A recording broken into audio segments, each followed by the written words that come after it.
هەڵاتن لە ژێردەستی داعش بەردەوامە. لە ماوەی شەو و ڕۆژێکدا نزیکەی 7 کەس لە ڕێگای میحوەری گوێر خۆیان ڕادەستی پێشمەرگە کردووە. ئەوان لە دەموچاویاندا ترس و مادووبوون بەدی دەکرێت. ژیانی ژێردەستی داعش بە دۆزەخ ناو دەبن. ژمارەیەک لەمانە فەرمانبەر و پۆلیسی عێراقی بوونە. ما يتعاملون صحيح. شنو يتعاملون؟ يذبحوك. بەڕاستی مامەڵەکردنیان زۆر خراپ و نامرۆڤانەیە. ئەوان سرت دەبڕن. نامرۆڤانە و نامسڵمانانە لەگەڵت دەجوڵێنەوە. بەڵام مامەڵەی پێشمەرگە زۆر باشە. ئێمەیان وەرگرت و پێشوازیان لێکردین.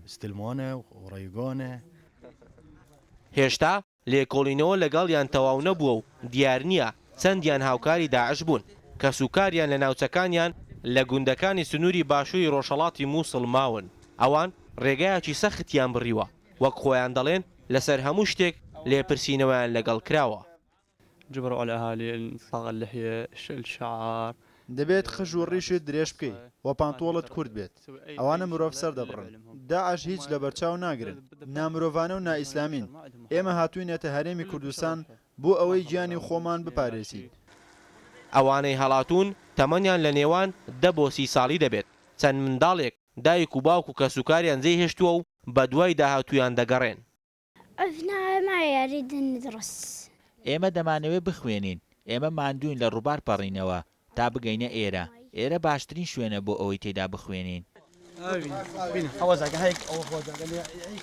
مامەڵەی باشی پێشمەرگە و ترس و ژیانی سەختی ژێردەستی داعش و گەرمی هەواڵی کۆنتڕۆڵکردنەوەی ناوچەکانی ژێردەستی داعش هۆکارەکانی هەڵاتنی ئەمانن لە ژێردەستی داعش.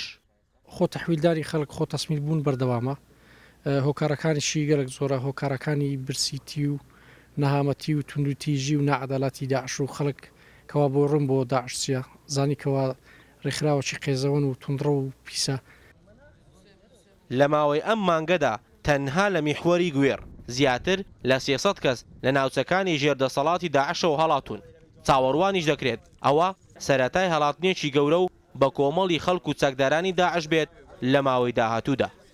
ئەوانەی ڕایان کردووە زیاتر لە ساڵێکە حکمی داعشیان قبول بوو، بەڵام وەک خۆیان دەڵێن ئێستا گەیشتونەتە ئەو بڕوایەی کە هەڵەبوونە و ئیدی ژیان لە ژێردەستی داعش سەختە و زۆر جێگای مەترسیە.